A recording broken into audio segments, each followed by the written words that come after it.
The engineers had heard stories of live creatures left on trains before, but this was a new one. Apparently, someone reported seeing a live animal on the roof of one of their cars. At first, train staff didn't spot anything, but when they did, their blood began to boil.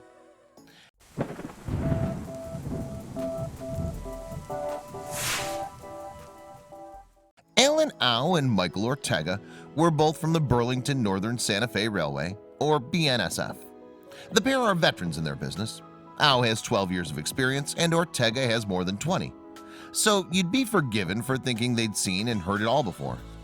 However, if their recent experience is anything to go by, the railway lines still have some surprises left. In fact, Au reported one such nasty surprise on Facebook on September 20th, 2018. It occurred during a shift he and Ortega had been working on together, albeit in different roles. Specifically, Al had been acting as a train conductor on a trip from Minnesota to Missouri that day. The train had just left Galesburg when the staff received an unusual call. According to their dispatcher, a member of the public had reported something strange. Apparently, this person had told the company that they'd seen a live animal on the train car roof.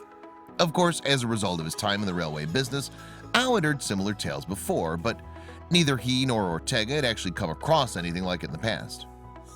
The trailer in question was parked in Prairie du Chien, Wisconsin, so the engineers investigated as they passed.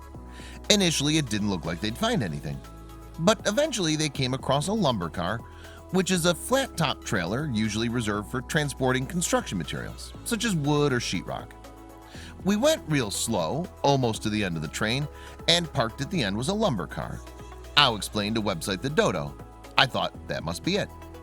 But as we drove by, we didn't see anything, the conductor continued. As a result, the team decided to get a better look. So Au jumped onto the lumber car. It didn't take too long for him to find what he was searching for. After a brief glance around, Au found something that both broke his heart and enraged him. The report was correct indeed. Someone had tied a brown female Labrador Weimaraner cross puppy to one of the car's steel girders. She had no water and very little food. What morsels the dog's owner had provided were unreachable thanks to a foot-long chain binding her. They'd left food for the dog up on the train, Au told the Dodo, but it had shifted all the way to one side so the dog couldn't get to it. The wet weather the food had been exposed to also made it inedible. For the majority of the past few days, it had been raining up here, the conductor explained, so all the food was wet, soaked, and looked like mush. Au couldn't believe what he was seeing, and so called Ortega over to assist him with the pup. The dog's owner had neglected her, leaving the poor pooch exposed to weather extremes. The engineers estimated that she'd probably been on the train car for 2 or even 3 days. Au and Ortega didn't know how the dog would respond to them, so they approached her cautiously. However, although she was initially nervous, the engineers needn't have worried. It turned out she was very pleased to see her rescuers, as Ortega later described. Her little tail was wagging, which was amazing after all she'd been through, the engineer told the Dodo. So they unchained the pup and took her back to the warmth of their train. They also provided her with some food and much needed water. The pup must have been thirsty since Ortega recalled she drank like crazy. Then it was just a matter of what to do with the abandoned dog. However, Ortega had already decided that, one way or another, the dog would find a new home. Ortega discussed the matter with Au, during which he said, "If you don't adopt her, I will." For his part, Au owned 5 dogs and couldn't possibly take on another. So Ortega decided to take the pup home himself. And so the engineer took his new fur baby, whom he named Lulu, to the vets. Fortunately, it was good news.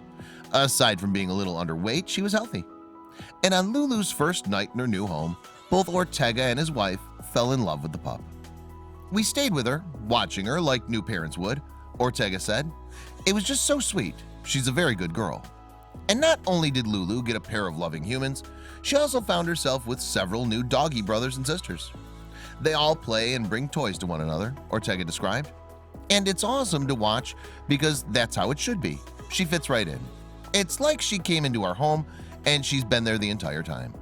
She belongs here with us, Ortega continued, and we're very blessed to have her. It's unlikely we'll ever find out who Lulu previously belonged to or why she was tied to a flatbed train car. But the important thing is she now has a loving home and she'll never be left in the cold again. I hope you liked this video. If so, please hit the subscribe button and click on the bell icon to make sure you never miss a video from our channel.